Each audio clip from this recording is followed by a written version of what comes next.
I'm feeling called to do for, you know, my first 60K month, and I'm totally okay with that.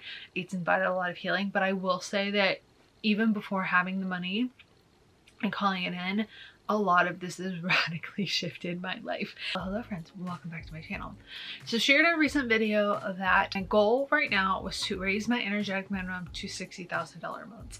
And I touched on this like a tiny bit in my last video, talking about everything I've learned in the last year and a half before and kind of during the process of doing Money Mentality Makeover. And some of you guys picked up on the fact that like I'm kind of in the middle of a big breakthrough right now. So I love listening to kind of this portion of stuff in other people's content. I feel like it's really helpful to connect whenever you're actually kind of in the center of it and you get new perspective on it. And honestly, something I found is really important for me in this particular chapter of my journey is to share, to be a part of the creative process, but to also kind of share it from my perspective. There's struggles that we each kind of come to in our own journeys, depending on, you know, how we're already making money and maybe how we feel aligned with our purpose. So I want to talk you through kind of where we're at with that, because I'm literally in the middle of the month. So it's February 14th when I'm filming this. There are 28 days in this month, and I want to share just as much of this journey as I can with you while I'm here, and some of the things that I've learned along the way that have been really big, like mindset shifts. So let's start with how I knew that I was ready to raise my energetic minimum, because to be honest, it wasn't something I thought too much about. It was a concept that I'd learned. It's something that I knew was happening around me, but I was just at a point where I kind of thought, okay, I really want to have like a certain amount of money every month. I wanted to be able to actually consistently kind of do other things, to feel like I was bringing in a certain amount, but to also be intentional with the ways that I was paying stuff. I wasn't like really making as big a headway as I wanted to on my credit card debt. I really want to start investing. I really wanted to be able to have monthly goals across the board, be able to stick to them. And I won't say have a budget, because I feel like every single month I've continued to elevate that. But it's just that I wanted to bring myself to a space of feeling a little bit more freedom than I was spending, and being able to plan a little bit more. My energy with the last year was I really spent a lot of time focusing on healing my relationship with money and just being able to call money in, which was great. And I ended up, when I sat down to like look in January at just where my income started at the beginning of the year to where it ended up, and I honestly like sat down, I did it for the last 3 months, and then I went through the whole year and I realized I'd raised my energetic minimum. So that in and of itself was like something that, you know, it happens, but sometimes like you need to prove to yourself that you're doing it. So once I'd seen that, I was like, okay, cool. I know that this is happening for me. This is giving me a lot of freedom with how I approach money, because I know I'm an energetic match for it. I know it's coming in for me. I know I can make that happen. So what does it look like if I start being intentional about raising my energetic minimum? Now, for context, I am an influencer. I am a content creator. That is my technical job. And I didn't take any brand deals last year. I did everything through ad revenue I was generating on my website, affiliate sales. I didn't have any crazy increase in audience. I didn't do any crazy viral videos. Like I had a handful of them, but nothing too insane. And my energetic minimum increased $1,000 by the end of the year. So when I was coming into this, as I've been sharing it, I think the biggest thing that I've been surprised so far with this is that the work that I'm being drawn to is different than the work that you would expect. Something that I really kind of had to break myself of the habit of, or just to kind of step back and ask the universe to kind of step in, was the fact that I didn't want to constantly put myself in a state of like looking for a problem, looking for something that I needed to clear to have the thing. I really just wanted to find a way to become aware of it, be alerted to it, let it be drawn to my attention by the universe so that I could clear it, but to spend the rest of my time trying to live in the energy of having it, trying to be the gentle observer of just the things that were going on around me, but also to really just be in the energy of it's possible, like to continually align myself with it. Because the thing that I feel like I've been really kind of taking in and learning the most recently is the idea that, you know, where your focus is, your energy goes. And that's been something like I've had to just almost kind of cut off the other side of it. I'm continuing to explore certain trauma. And I said this in my last video, that I think one of the things that I wish that I would have known or kind of paired when I first started Money Mentality Makeover was turning shit into gold. Because for me, a lot of the ability to work through trauma and to understand energy superseded a lot of the other stuff. And I didn't find the energy of money as challenging. Now there's certain stuff that, like with Drop the Money Struggle, as I've gone back through it, it's really kind of brought up the childhood wounds I have about feeling seen and feeling heard, and what it means to be seen and heard on a bigger scale and to grow an audience and just all of that, because that's really where I haven't felt called to necessarily like need to change anything about money. I'm definitely seeing kind of the repercussions of that in my life. For example, this last week has been absolute, I don't want to say madness. It's been not fantastic in my house.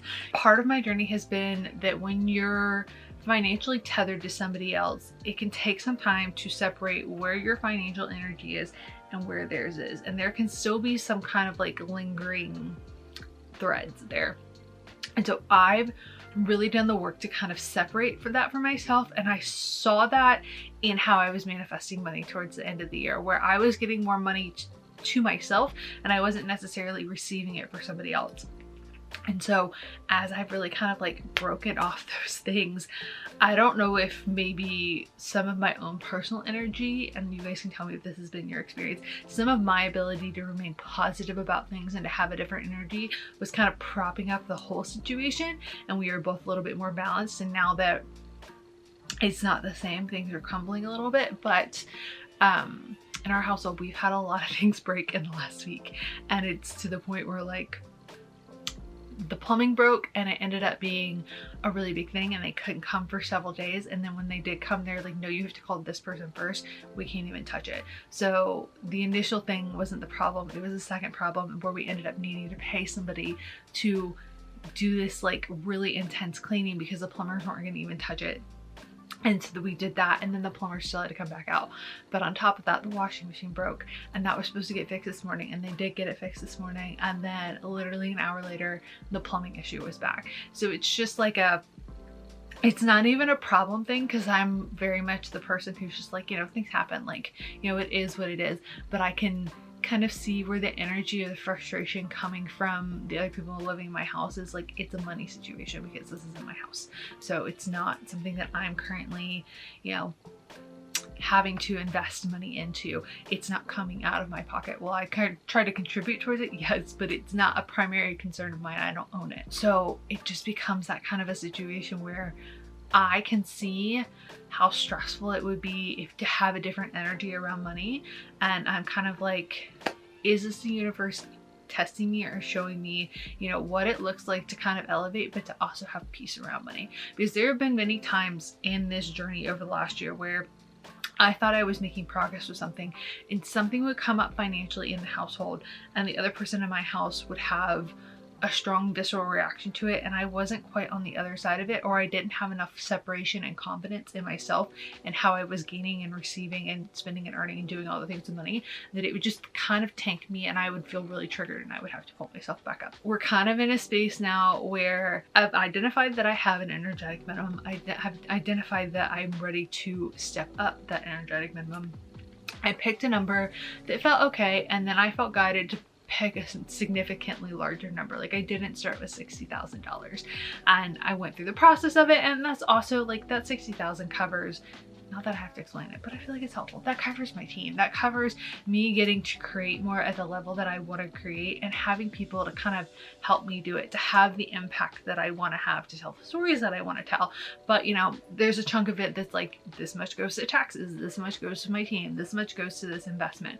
So breaking that down for me was a part of my own process. Somebody asked me this on TikTok as to like how I got that number, and I showed a little bit of it because I definitely kind of went through, and some of it was just feeling of like, how much would I want to pay per month on each credit card? And like, I went to one of the credit card debt calculators and was like, okay, if I paid this much on each one, how quickly would I pay it off? So I went through the process of a lot of that and kind of gave myself numbers that felt great. So that was one thing. One of the things that I felt really guided to in this journey that I didn't necessarily feel the same shift towards in the beginning was that right now my job is really to just love myself through this, to really focus on that. It's become very clear to me to take a break from any kind of self-help, any kind of things that like break me down, because I think you can get into the habit of just being so hard on yourself and being so like just nitpicky with yourself that you don't actually allow yourself to have the joy, to believe you're worthy of the joy, and to just live in the love and the light that you want to live in to take your steps to the next level. That's been a part of my process lately. But now that we've kind of done all these things and I'm still in the work and I'm at around a little over $4,000 right now. So I have a big gap. I'm not worried about the big gap, but I have a big gap. And as I've kind of gone through the process of things, I will sit down and kind of look at the things that I've been guided to do and the actions that I haven't taken. There are some phone calls that I do need to take. I've also really just become aware of like little mindset shifts for me. But the mindset of calling in money and calling in big numbers or calling in like large chunks of money, that becomes normalized. And so you kind of get in the flow of living with money coming in, maybe saving a little, maybe doing whatever, releasing money. Like that becomes a flow. And now that I've kind of gotten in the flow of the unexpected money being there and like my bank account balance isn't negative, it doesn't go negative, like overdrafts don't happen, like that's become a new standard for me. But the next thing I had to realize was the mindset of the person who lives with a $3,000, $4,000 a month and the mindset of the person who lives with a $60,000 a month is different, in the sense that I can think of what it's like to call in a good chunk of money for 1 month, but what does the version of myself look like who has $60,000 this month and the next month and the next month, and come May, like she's comfortable with that and that's a standard for her. And so the bigger questions I would, ask normally would be like, what would make me feel supported for that? But I haven't really felt like I've had to like label it so much, as I've just kind of let myself be guided to that. And so some of that's been educating myself on investing, understanding what that looks like, getting comfortable with just understanding how all of that works, so that when I am ready to take those steps, because for me, I know people can call in really big numbers and they aren't saving or investing or doing other things. Like that's not what gets them in the vibe. For me, money offers a sense of safety, and that really allows me to bring it in at higher numbers.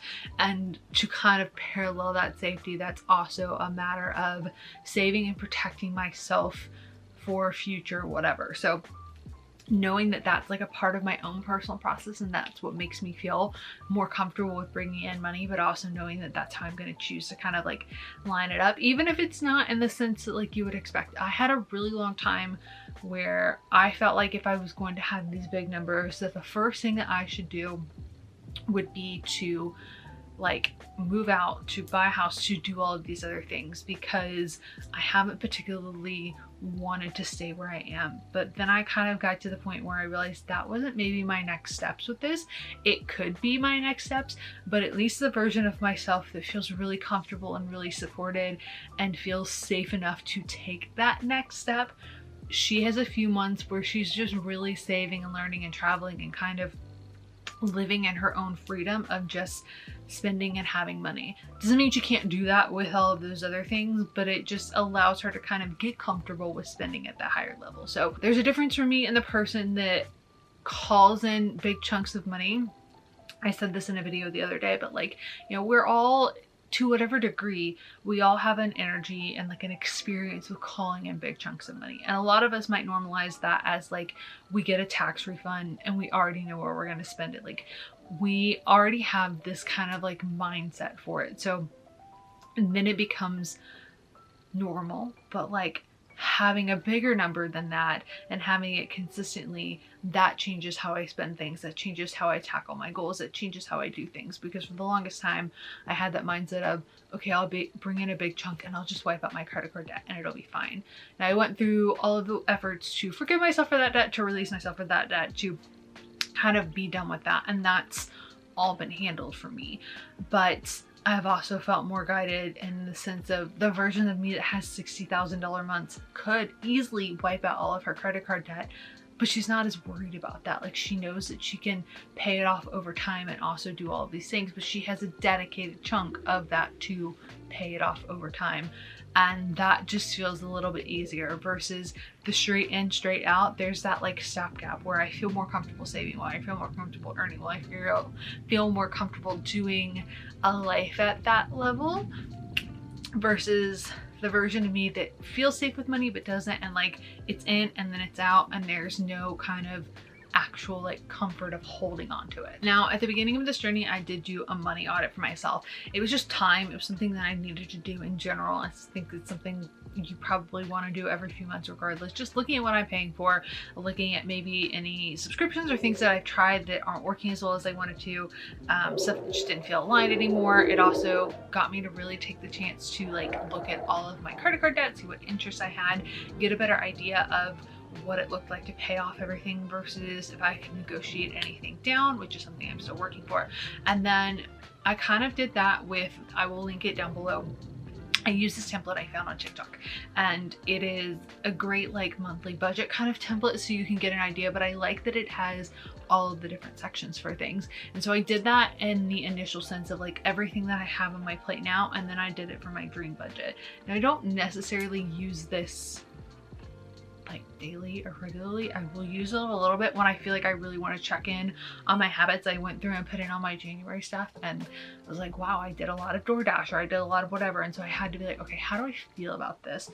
Because it also gives me the ability to check and be like, okay, this is how often I'm actually doing this, and does this support all of the other things? So just doing a general audit of how are my choices adding up to where I'm wanting to go, whether or not that's like, am I ordering from the places that are like feeding my body and my mind and my soul, or am I like constantly ordering Chick-fil-A chicken sandwich, which I really like. And then the second thing I feel like has really helped is that I've been intentional about writing the energy down that I want to feel. I've also really gone back and kind of started walking through drop the money struggle in certain areas that I feel like I'm being called to heal and elevate, which will allow for that money to come in. Growing an audience, being seen, like I said, that's a big part of this for me. And so I've really been focusing on that, but instead of like showing up every day and coming up with things that I need to clear and coming up with things that I need to like journal out and write out and like putting my brain in a space of always looking for a problem, and do a couple of things. I practice gratitude. I really have been enjoying the 5-minute journal again. It's just kind of helpful to see that. I will actually like write down how I want to feel about something, and I will write it down maybe when I'm first processing it, and then I'll go back through. I'll read it and kind of say it out loud. In any space where I just feel a little bump in the road, I might go in and like tackle that, where like a memory pops up or something like comes to the surface for me. I'm really about more so being gently guided in this season than I am actively picking myself apart, because that is not serving me. So when I was making my shifts last year in September, before I really started seeing things like up and up and up, was I kept getting this reminder from the universe that it was just like, energy is the thing that you need to focus on. Energy is everything. Energy, energy, energy. It just kept coming from different places for me. And this time, the message for me has really been like, where your focus goes, your energy goes. So it's not a matter as much for me of like getting on TikTok and being like, okay, I didn't get any followers and I posted whatever video, so that means I'm not in energetic alignment, which means I'm not doing this right, which means I'm doing something wrong, which means I need to clear something. And then that just puts you in the spiral of, this isn't working, this isn't working for me, like I'm not doing this right, I'm effing this up, like this isn't working. Versus the mindset of, I just need to continue to be in the energy of it. The universe will guide me. I will clear things. I just need to keep being in the energy of it. Like everything is working for my good and in my favor. And letting myself, when the fears come up, realigning with a new energy, just letting it do the work that it needs to do. I spent a lot of time last year being really focused on trying to make it happen as fast as humanly possible, versus the last few weeks where I've just been like, okay, like this is the energy that I want around the situation, and I'm gonna reset it, and I'm gonna reset it, and I'm gonna reset it, and I'm just gonna continually align with it. You know, last week has been an absolute nightmare in so many different ways. Like it's been years since I've had like all of the problems happen and all of the things happen. And I had a moment where I thought a few things. One, do I need to check in with myself, and am I like in a story of the bad has to happen before the good happens? And I thought, no, that's not the vibe. We're not there, because I'm aware of that narrative, and that's a narrative that I'm perpetually trying to make sure that I'm not creating for myself. But I did come to this space of, I realized that I was in the energy of it can't be good because it's never been good, because every time I've believed or every time I've tried, it's completely fallen apart. But I think once I recognized that, and I recognized just how much of that came from like the inner hurt version of me, the kid who grew up with these very specific narratives of her worth and her beauty from society, the one who grew up in church and religion, the one who grew up always believing that she wasn't worthy and she didn't get to have the thing, and she's just kind of gone on this journey. Like, I had to hold space for her pain, and I definitely, with everything that happened over the last week, I took a few days this weekend and I was like, I just need to like sit in this and to find a way to like walk myself through it, but I need to mourn this and let it pass so that I can find a way to the other side of it. Because there's a choice. When everything's going wrong and everything's going crazy, it can just be neutral. It can just be a thing that's happening. It is what it is. Something broke, something didn't happen, you needed to learn something. It's not a big deal. Or you can pay attention to maybe your own personal thoughts and stories around it. And mine was very much the like, I'm not concerned by all the things that are happening, but I do realize there's this internal dialogue for me of how I'm choosing to show up for myself, the standards that I'm holding for myself, the things that I just need to release. This past month has been a lot of releasing for me. That being said, I hope that this mid-step catch up with you guys can kind of get you in the head of where I'm at right now and what I feel like has helped me. I think what I'm going to do is whenever we get to the beginning of next month, I will do a blog post on all of this really concisely, so you can see what worked, what didn't work. I can point you in the direction of certain resources, because I think this journey for me, I think the biggest, like, it's just completely unexpected. I think doing the work as long as I have of clearing my relationship with money, I really didn't expect it to take the shift that it has for this portion of time as to what I'm feeling called to do for, you know, my first 60K month. And I'm totally okay with that. It's invited a lot of healing, but I will say that even before having the money and calling it in, a lot of this has radically shifted my life, and I don't know that I'm fully ready for it, or I think I've been guided to a lot of things that I wasn't quite fully prepared to take action on. And this past month has brought up a lot for me in a lot of ways, but I absolutely think it's going to be worth it. The focus has really been on myself and friendships and feeling seen, and just a lot of things that have absolutely nothing to do with money. So take that as you will. If you are feeling called to level up and you're feeling drawn to another space, you're not crazy. You're just being guided where you're meant to go. So that is all I have for you. I'm going to continue uploading content on this channel. I feel like we're getting back into the groove of things. I really want to create more luxury lifestyle healing content for you guys. So as I'm living in those months, if you're trying to get in the high vibe of being in that place with it, but you also want somebody who kind of talks about, you know, the process of getting there and the energy that it looks like with that, in a conscious way of, I've chosen to be this match, versus not saying that other people don't, but people don't talk about it as much. Please subscribe. I would love to have you, but make sure you subscribe to the newsletter, so when I do break down all of the things, you will get that in your email inbox. So I love you. It is a good day. Have a good day, and I will see you all in my next video. Bye guys. Happy Valentine's Day.